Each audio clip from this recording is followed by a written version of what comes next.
On the morning of April 2, 1954, Los Angeles Times photographer John Gaunt was at his beachfront home in Hermosa Beach. A sudden shout from a neighbor alerted him. Something happening on the beach. Gaunt reacted instinctively, retrieving his camera before hurrying toward the shoreline. There, against the backdrop of a high, crashing surf, stood a young couple, Mr. and Mrs. John McDonald. They moved forward, then retreated, clinging tightly to one another. Their movements conveyed a story of terrible distress, suggesting to Gaunt that a profound loss had just occurred. From a distance of about 200 feet, he recorded the scene. Only afterward did he learn the full context of their anguish. Moments earlier, their 19-month-old son, Michael, had been playing near the water's edge. The surf, turning suddenly aggressive, had pulled the child from the shallows. Despite frantic efforts, the parents were helpless against the powerful ocean. All they could do was wait in agonizing suspense. Later that day, the search concluded tragically when Michael's body was recovered along the beach, about a mile from where he disappeared. The documentation of the parents' raw grief was published on the front page of the Los Angeles Times the following day under the title "Tragedy by the Sea." In the year 1955, that record of human suffering received the Pulitzer Prize for press photography. The committee recognized it as both poignant and profoundly moving. Yet for Gaunt himself, processing the event was difficult.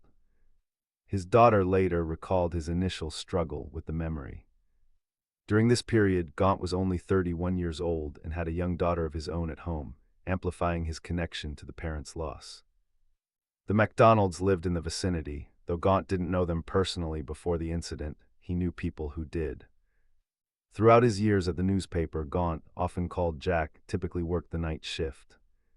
He would arrive in the late afternoon and often stay past midnight, frequently covering challenging assignments like fires. As events unfolded on May 2, 1955, news of the Pulitzer Prize reached the Los Angeles Times newsroom. Reporter Ted Sell spotted the announcement on the teletype. Sell found Gaunt printing materials in the photo lab and delivered the news. Gaunt's first response was one of disbelief and shock, expressing a need to sit down. He asked to confirm the information by reading the Wire copy himself. Moments later, editor L.D. Hotchkiss and city editor Bud Lewis arrived to offer official congratulations. Surrounded by celebrating colleagues from the editorial department, amid the commotion, Gaunt calmly stated, "I'm ill in my interior," expressing the overwhelming nature of the moment. Despite the internal turmoil the award announcement caused him, the professional recognition for Gaunt was undeniable. The Pulitzer Prize cemented his reputation within the field of press photography.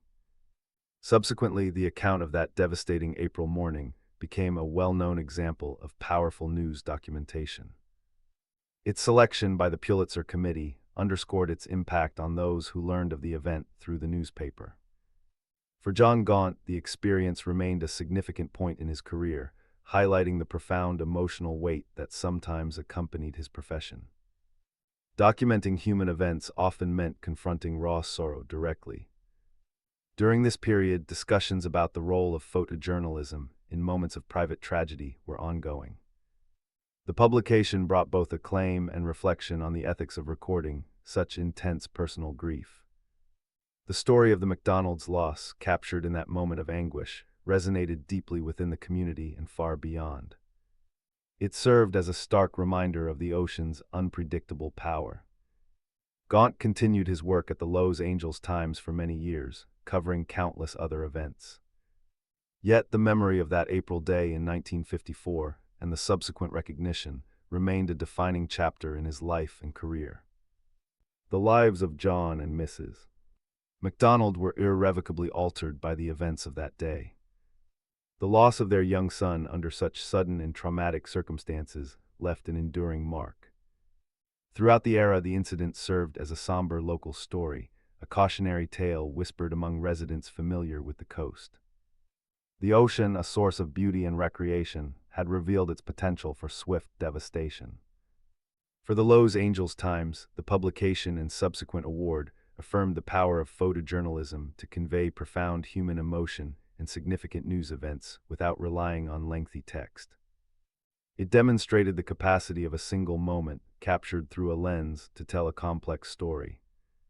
As events unfolded in the years following, the account of Michael McDonald's death and his parents' grief became part of the historical record of Southern California.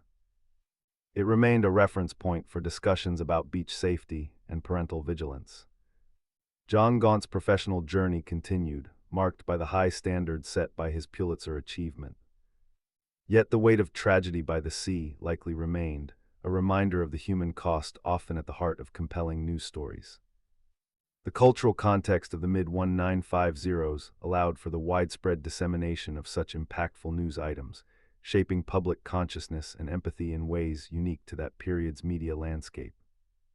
The incident at Hermosa Beach became woven into the fabric of local memory, a solemn narrative passed down through time. It underscored the fragility of life against the immense power of the natural world, particularly the ocean.